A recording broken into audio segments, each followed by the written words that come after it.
अन्य समाचारनी वात करीए तो किसान संघनी मांगणीओने लईने कृषि मंत्रीनुं निवेदन। किसान संघना मुद्दाओ अंगे चर्चाओ सकारात्मक रही। फुवारा अने द्वीपमां सब्सिडी वधारवा अंगेनी रजूआत हती। आगामी समयमां द्वीपमां सब्सिडी वधारवामां आवशे। ट्रेक्टर अने ट्रोलीमां 5 वर्ष सुधी आरटीओ पासिंगनी जरूर नहीं पड़े तेवो निर्णय लेवाशे। तो वीज टावरना प्रश्नोनुं पण निराकरण करवामां आवशे। खातर वहेंचणी अंगे कृषि विभाग नवी पॉलिसी बनावशे। देशी बीज अने देशी कपासने प्रोत्साहन आपवा माटे राज्य सरकार प्रयास करशे। फुवारा अने ड्रीप पद्धति जेनाथी खेडूतोने पाणीनी बचत थाय छे, ओछा पाણીએ સારું ઉત્પાદન થાય છે, એનો બઢાવો આપવા માટે થઈને પણ એક રજૂઆત હતી। એ રજૂઆત પણ રાજ્યના મુખ્યમંત્રીએ સૈદ્ધાંતિક મંજૂરી પણ આપી છે। એમાં સબસિડી વધારવાની જે વાત હતી એમાં સબસિડી પણ વધારોનો નિર્ણય એ વિભાગો સાથે ચર્ચા કરીને આગામી સમયમાં એ રાજ્યની સરકાર કરવા જઈ રહી છે। अन्य समाचारनी वात करीए तो स्थानिक स्वराजनी चूंटणी पहला कोंग्रेस एक्शनमां शहर कोंग्रेस समितिए जाहेर करी कामोनी चार्जशीट। आरोग्यथी मांडीने स्मशान सुधी भ्रष्टाचारनो आरोप। शहरनी समस्याओ अंगे अनेकवार रजूआत करी छे। तो ट्राफिक जाम अने प्रदूषण वध्या होवानो दावो। शहरमां गंदकी अने रोगचाळामां वधारो थयो छे।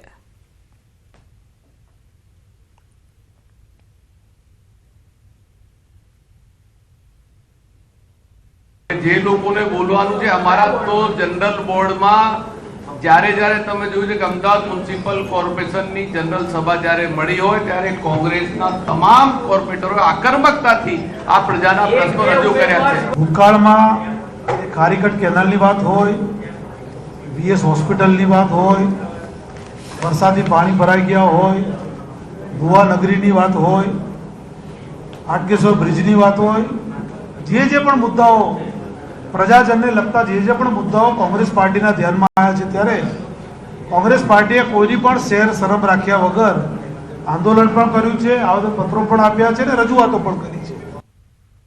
રાજકોટના ધોરાજીમાં યુવાનની હત્યાના કેસમાં પોલીસની કામગીરી સામે મૃતકના પરિવારે ગંભીર આક્ષેપો કર્યા છે। હુમલામાં 4 શખ્સો સામેલ હોવા છતાં પણ પોલીસ માત્ર 2 જ આરોપીના નામ નોંધવાના આક્ષેપો કર્યા છે। ભગીરથસિંહ જેઠવા મહિદીપસિંહ જેઠવા સામે ગુનો નોંધાયો છે, જ્યારે રાજકીય આગેવાનના પુત્ર અને અન્ય એક રાજકીય આગેવાને હુમલો કર્યો હોવાનું પરિવાર જણાવી રહ્યું છે। ઘટનામાં વિવેક બારૈયા સાથે માથાકૂટ સર્જાઈ હતી, ત્યારબાદ તેને હાઈવે પર માર મારવામાં આવ્યો હતો। 4 લોકો દ્વારા હોકી પાઇપ વડે હુમલો કરાયો। 4માંથી 2 લોકો ભાગી છૂટ્યા હતા, ત્યારે કોઈ રાજકીય આગેવાનોના ઇશારે અને દબાણ હેઠળ પોલીસ આરોપીઓને છાવરતી હોવાનો પરિવારજનોનો દાવો છે।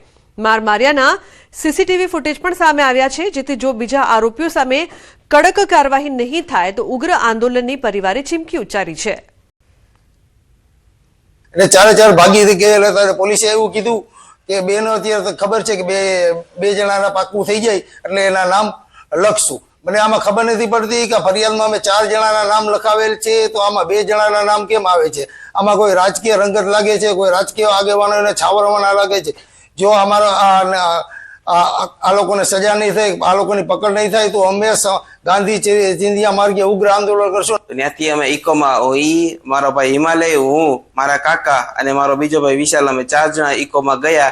ત્યાં ઘટના સ્થળે પહોંચતા તેને ગાડીની બીજી સીટમાંથી કોહાડો કાઢીને મારા ભાઈ હિમાલય ઉપર મારેલો અને ત્યાંથી અમે પછી ફરાર થઈ ગયા 4 જણા। પછી મેં, મારા કાકા અને મારો બીજો દોસ્તાર રવિ, અમે 3 જણા હિમાલય